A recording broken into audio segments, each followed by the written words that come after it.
Bright of ചെയ്തിട്ട് വണ്ടി ഓടിക്കണം. ഓടിയില്ലേ ഓടിക്കുന്നത്? എന്തൊരു കഷ്ടമാണെന്ന് പറയാ. യൂഷ്വലി ഡ്രൈവേഴ്സിനൊക്കെ ജീവിതത്തിൽ സാധാരണയായിട്ട് പറയാറുള്ള ഡയലോഗല്ലേ, എവിടെ നോക്കിയാടാ വണ്ടി ഓടിക്കുന്നത്, ഇങ്ങനെയാണോ വണ്ടി ഓടിക്കുന്നത്, എങ്ങോട്ടാണ് നീ പോകുന്നത്, വായുകുളിയാൻ മേടിക്കാൻ പോവാണ്. അന്നേരം വരുന്ന ദേഷ്യമല്ലേ.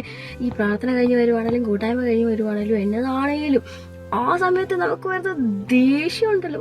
അയ്യോ, സത്യം പറഞ്ഞാൽ അവർ ചെയ്യുന്നത് തെറ്റാണെങ്കിലും നമുക്ക് കുറച്ചൊക്കെ ദേഷ്യം കൺട്രോൾ ചെയ്യാം അല്ലേ. ഭയങ്കര പാടുള്ള ഒരു പരിപാടി, എങ്ങനെ ദേഷ്യം കൺട്രോൾ ചെയ്യുന്നത് നമ്മളെ കൊണ്ടൊന്നും പറ്റത്തില്ല. പക്ഷേ നമ്മളെ ദേഷ്യം കൺട്രോൾ ചെയ്യാൻ സഹായിക്കുന്ന ഒരാളുണ്ട്. ആരാന്നറിയോ? പരിശുദ്ധാത്മാവ്.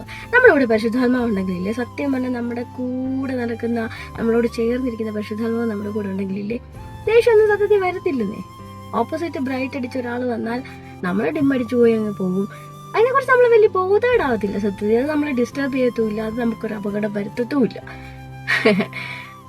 എന്ന് പറഞ്ഞ് ബ്രൈറ്റ് അടിച്ച ഓർമ്മ ദേഷ്യപ്പെടുന്നവർക്കൊന്നും പരിശുദ്ധാത്മാവില്ലെന്നല്ല കേട്ടോ ഞാൻ പറഞ്ഞേ.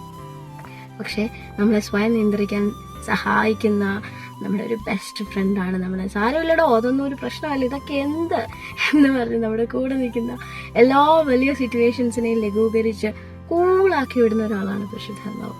So be with him. Holy spirit is always with you. So പരിശുദ്ധാത്മാവിനെ വിട്ട് നമുക്കൊന്നും വേണ്ട കേട്ടോ. God bless you.